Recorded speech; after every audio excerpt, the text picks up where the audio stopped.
शहर छोटा था, लेकिन लोगों की बातें बहुत बड़ी थीं। यह वही शहर था जहां किसी की गरीबी से ज्यादा लोगों को उसके सपनों से दिक्कत होती थी। जहां टूटी चप्पल पहनने वाला अगर मुस्कुरा दे तो लोग पूछते नहीं थे कि वह खुश क्यों है, बल्कि शक करते थे कि आखिर उसके पास खुश होने की वजह क्या है। उसी शहर की एक पुरानी बस्ती में रहती थी जया। उम्र कोई 29 से 30 साल के आसपास रही होगी। चेहरा बहुत खूबसूरत था, लेकिन उस खूबसूरती में सजावट नहीं थी, संघर्ष था। आंखें बड़ी थीं, पर उनमें काजल से ज्यादा जिम्मेदारियां भरी रहती थीं। माथे पर हल्की सी लकीरें थीं, जैसे जिंदगी ने उम्र से पहले ही उसे बहुत कुछ सिखा दिया हो। जया सुबह 4 बजे उठती थी।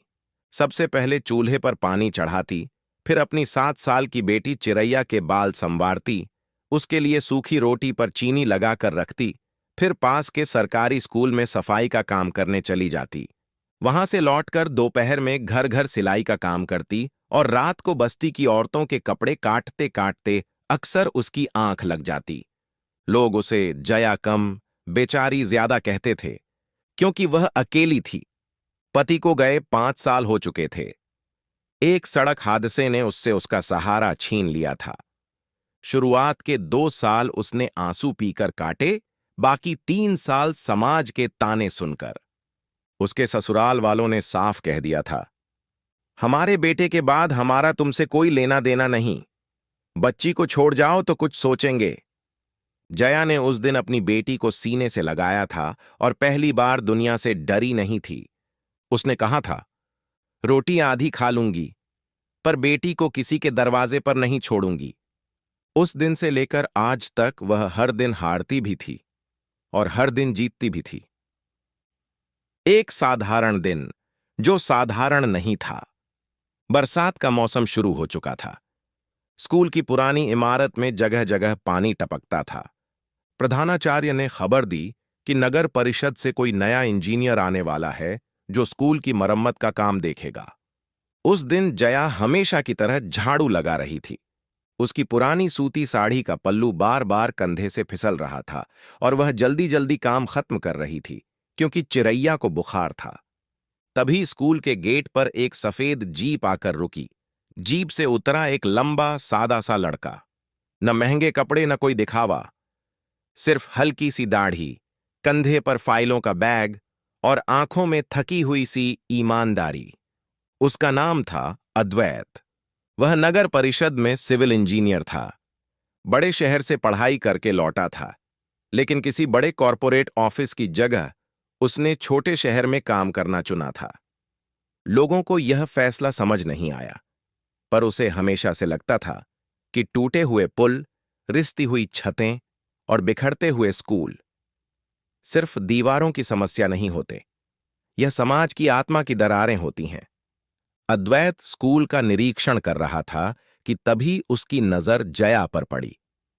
जया उस वक्त बच्चों की छोटी छोटी मेजें खिसका रही थीं। उसने झुककर एक गिरी हुई कॉपी उठाई, उस पर लगी कीचड़ साफ की और उसे बहुत सावधानी से मेज पर रख दिया, जैसे वह कोई मामूली कॉपी नहीं, किसी बच्चे का सपना हो। अद्वैत कुछ पल उसे देखता रहा। उसे जया की सुंदरता नहीं रोकी थी, उसे रोका था उसका काम करने का तरीका। वह थकी हुई थी, मगर लापरवाह नहीं, टूटी हुई थी, मगर बिखरी नहीं। तभी प्रधानाचार्य बोले, यह जया है, यहीं सफाई का काम करती है, बहुत जिम्मेदार है, स्कूल का आधा काम इसी के भरोसे चलता है। जया ने बस हल्का सा सिर झुका दिया, ना मुस्कुराई, ना कोई बनावटी आदर दिखाया, जैसे वह अब जिंदगी में किसी से प्रभावित होना भूल चुकी थी। रोटी, दवा और अधूरा सपना। उस शाम जब जया घर पहुंची तो चिरैया तप रही थी। छोटी सी बच्ची मां को देखते ही बोली, मां, आज स्कूल में कविता सुनाई, मैडम ने स्टार दिया। जया ने मुस्कुराने की कोशिश की, मगर माथे पर हाथ रखते ही उसका मन बैठ गया। दवा लेने के पैसे नहीं थे। उसने सिलाई वाले डिब्बे में रखे सिक्के गिने, कुछ नोट निकले, फिर वापस रख दिए। किराया भी देना था, राशन भी लेना था, उसकी उंगलियां कांप रही थीं, लेकिन आंसू फिर भी नहीं निकले। गरीबी आदमी से बहुत कुछ छीन लेती है, रोना भी। उसी वक्त दरवाजे पर दस्तक हुई। जया ने खोला तो सामने स्कूल की चपरासी कमला खड़ी थी। उसके हाथ में दवा का छोटा सा पैकेट था। ये स्कूल से भेजी है, कमला बोली। वो नए इंजीनियर साहब थे ना, अद्वैत। उन्होंने देखा था बच्ची को बुखार है, बोले डॉक्टर से दिखाकर दवा दे आओ। जया कुछ पल चुप रही। उसने दवा तो ले ली, पर चेहरे पर कड़वाहट उतर आई। वह ऐसे एहसान से डरती थी जिनकी कीमत बाद में चरित्र से चुकानी पड़ती है। उसने मन ही मन तय कर लिया, कल जाकर पैसे लौटा देगी। पहला संवाद। अगली सुबह अद्वैत स्कूल के पीछे की दीवार नाप रहा था। जया उसके पास गई और दवा के पैसे उसकी तरफ बढ़ा दिए। अद्वैत ने हैरानी से पूछा, ये क्या? जया ने सपाट आवाज में कहा, बेटी की दवा के पैसे मैं उधार नहीं रखती। अद्वैत ने धीरे से कहा, यह उधार नहीं था, जरूरत थी। जया की आवाज थोड़ी सख्त हो गई। जरूरत और एहसान में फर्क होता है साहब। गरीब लोग यह फर्क जल्दी सीख जाते हैं। अद्वैत कुछ पल उसे देखता रहा, फिर उसने पैसे नहीं लिए। बस बोला, ठीक है, जब आपकी बेटी बड़ी होकर किसी और बच्चे को ऐसे ही दवा दिला दे, तब हिसाब बराबर समझ लीजिएगा। जया पहली बार उसकी तरफ देखी। यह जवाब उसने उम्मीद नहीं किया था। वह बिना कुछ बोले लौट आई, लेकिन उसके भीतर कहीं बहुत धीरे से कोई जमी हुई चीज पिघलने लगी। तो जो बात किसी ने नहीं देखी। स्कूल में एक छोटा सा कमरा था जिसमें पुरानी किताबें रखी रहती थीं। लोग उसे स्टोर रूम कहते थे, मगर जया उसे किताबों वाला कमरा कहती थी। दोपहर की छुट्टी में वह कभी कभी वहां जाकर किताबों की धूल साफ करती और चुपके से पढ़ने की कोशिश करती। वह 12वीं तक पढ़ना चाहती थी, मगर शादी ने उसकी किताबें बीच रास्ते से छीन ली थीं। एक दिन अद्वैत ने उसे वहां देखा। जया एक पुरानी हिंदी की किताब खोले बैठी थी। वह पेंसिल से कुछ शब्द कॉपी में लिख रही थी। उसके होंठ हिल रहे थे, जैसे वह धीरे धीरे पढ़कर समझ रही हो। अद्वैत ने पूछा, आप पढ़ती हैं? जया घबरा गई, किताब बंद कर दी। बस ऐसे ही, थोड़ी बहुत। थोड़ी बहुत नहीं, अद्वैत मुस्कुराया। आप सीखना चाहती हैं? जया ने पहली बार सच बोला। हां, लेकिन चाहने से क्या होता है? जिंदगी में सब कुछ मिल जाए, ऐसा कहां होता है? अद्वैत ने कमरे में रखी टूटी कुर्सी सीधी की और बोला, सब कुछ नहीं मिलता, पर थोड़ा थोड़ा जो मिलता है, उसी से जिंदगी बनती है। उस दिन से जब भी मौका मिलता, अद्वैत जया को पढ़ाई में मदद कर देता। फॉर्म कैसे भरा जाता है, परीक्षा कैसे दी जाती है, किताब कैसे पढ़ी जाती है, वह छोटे छोटे तरीके बताता। धीरे धीरे जया को एहसास हुआ कि यह आदमी उसे बचाने नहीं, उसे खड़ा होने में मदद करना चाहता है। और यह फर्क बहुत बड़ा था। बस्ती की निगाहें। छोटे शहरों में रिश्ते बनने से पहले उनकी खबरें बन जाती हैं। जया और अद्वैत को कभी साथ खड़ा देख लिया जाता, कभी स्कूल के बरामदे में बात करते हुए, कभी किताबों वाले कमरे से निकलते हुए। बस फिर क्या था? बस्ती में फुसफुसाहट शुरू हो गई। देखा, पढ़ाई के बहाने खेल चल रहा है। अकेली औरत है, ज्यादा दिन कहां सीधी रहती। सरकारी अफसर है, फायदा उठाकर छोड़ देगा। कुछ औरतें सामने हमदर्दी जताती, पीछे जहर घोल देती। कुछ मर्द उसकी मजबूरी को उसकी कीमत समझने लगे थे। एक शाम जया पानी भरने गई थी कि मोहल्ले की एक औरत ने ताना मारा, अच्छा है जया, अब तो तुम्हारे दिन फिर गए, बड़ा आदमी मिल गया। जया ने बाल्टी नीचे रखी, उसकी तरफ देखा और बहुत शांत आवाज में बोली, दिन मेरे तब फिरेंगे जब मेरी बेटी अपनी किताब खुद खरीद लेगी। आदमी से जिंदगी नहीं बदलती दीदी, हिम्मत से बदलती है। उसकी आवाज धीमी थी, लेकिन उसमें इतना सच था कि सामने वाली औरत नजरें झुका गई। दूर खड़ा अद्वैत यह सब सुन रहा था।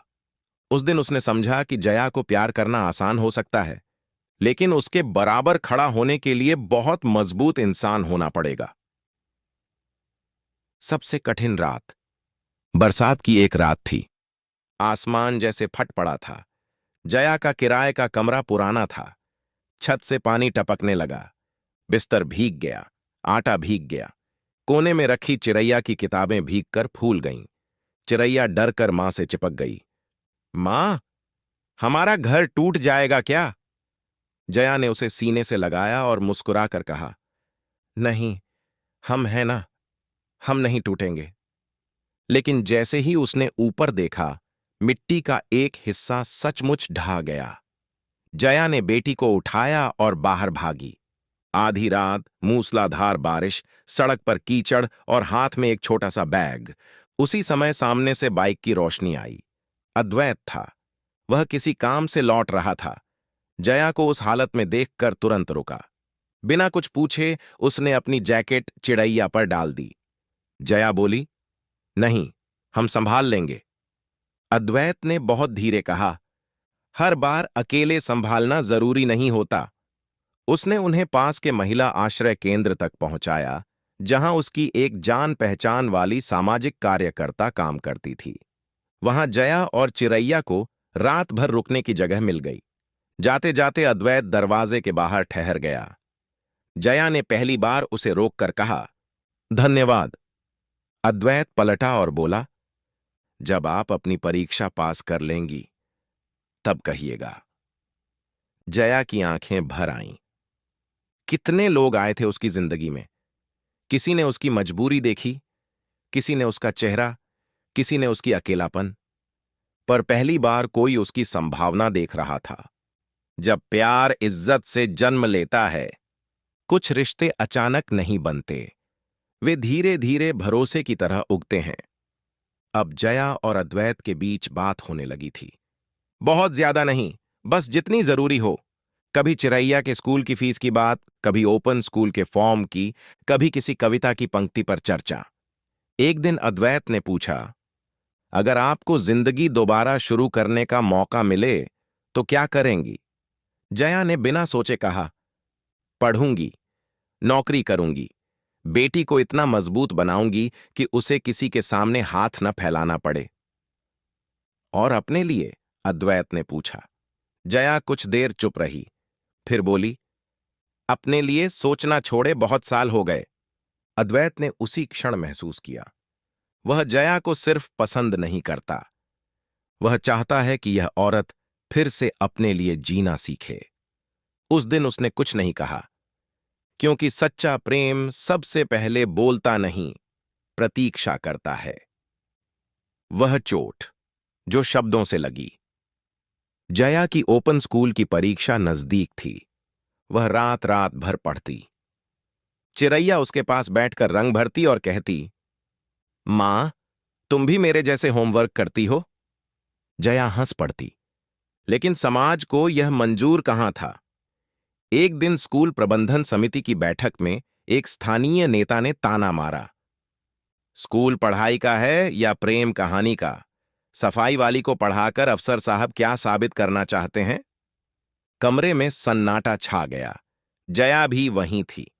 उसने पहली बार इतने लोगों के सामने खुद को छोटा महसूस किया, जैसे कोई उसके सपने को बीच बाजार नंगा कर रहा हो। अद्वैत का चेहरा सख्त हो गया। वह उठकर बोला, अगर किसी महिला को पढ़ना सिखाना गलत है तो यह गलती मैं बार बार करूंगा।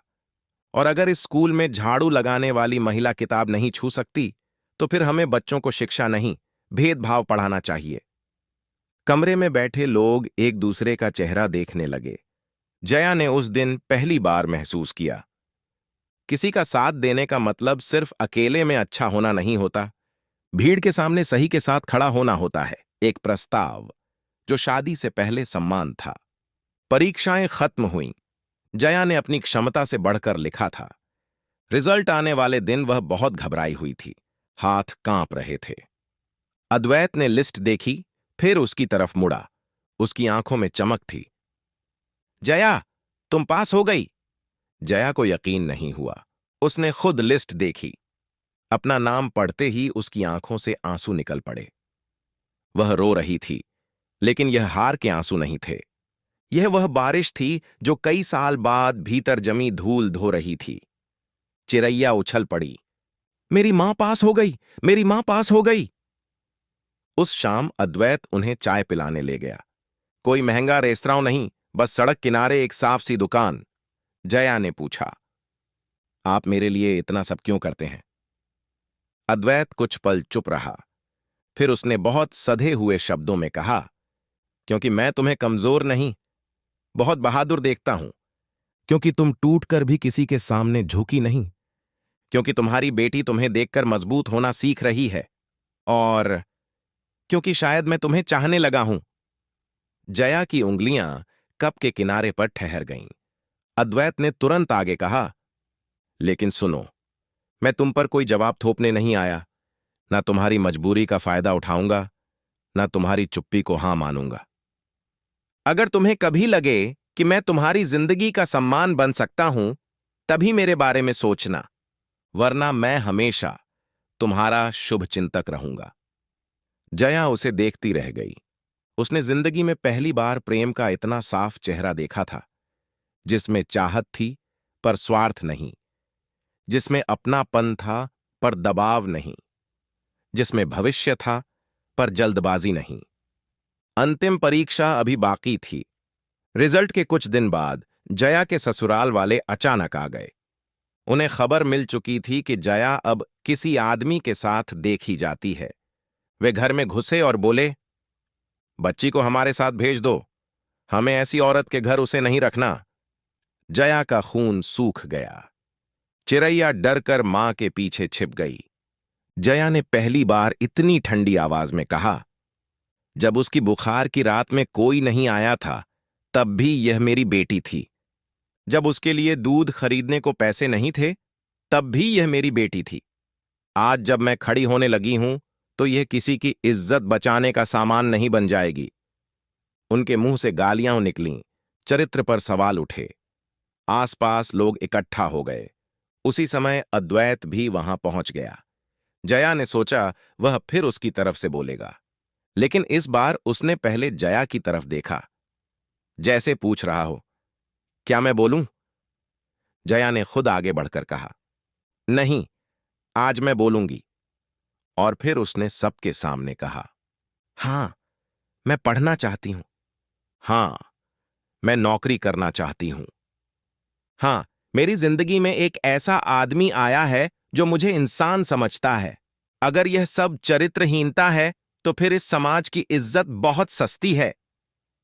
बस्ती में सन्नाटा छा गया। उस दिन जया ने सिर्फ अपने लिए नहीं बोला था, उसने उन सारी औरतों के लिए बोला था जो उम्र भर चुप रहने को संस्कार समझती रहीं। उसके ससुराल वाले बिना कुछ कहे लौट गए। अद्वैत दूर खड़ा उसे देख रहा था। उसकी आंखों में गर्व था, क्योंकि आज जया को किसी सहारे की नहीं, सिर्फ गवाह की जरूरत थी। नई सुबह। कुछ महीनों बाद नगर परिषद ने स्कूल में एक छोटा सा पुस्तक कक्ष और सामुदायिक शिक्षा केंद्र शुरू किया। प्रधानाचार्य की सिफारिश पर वहां सहायक के रूप में जया को काम मिल गया। पहली तनख्वाह मिली तो उसने सबसे पहले चिरैया के लिए नई किताबें खरीदीं। दूसरे महीने अपने लिए 2 सूती कुर्ते। तीसरे महीने एक छोटा सा स्टील का डिब्बा, जिसमें उसने बचत शुरू की। धीरे धीरे उसके चेहरे पर थकान तो रही, मगर अब उसमें रोशनी भी रहने लगी थी। एक शाम स्कूल की छत अब नहीं टपक रही थी।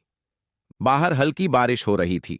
जया किताबें समेट रही थीं, चिरैया कोने में ड्राइंग बना रही थी। अद्वैत आया।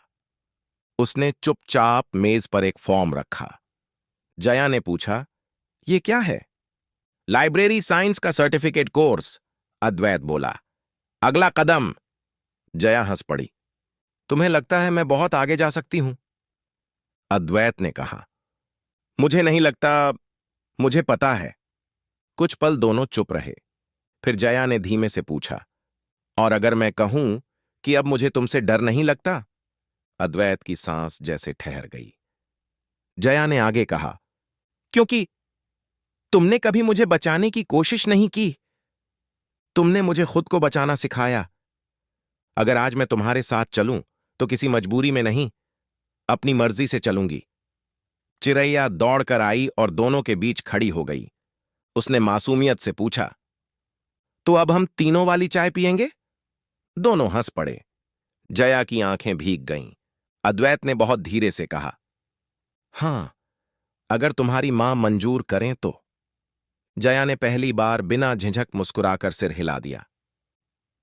अंत, जो शुरुआत था, शहर वहीं था, लोग भी वहीं थे, कुछ बातें अब भी होती थीं।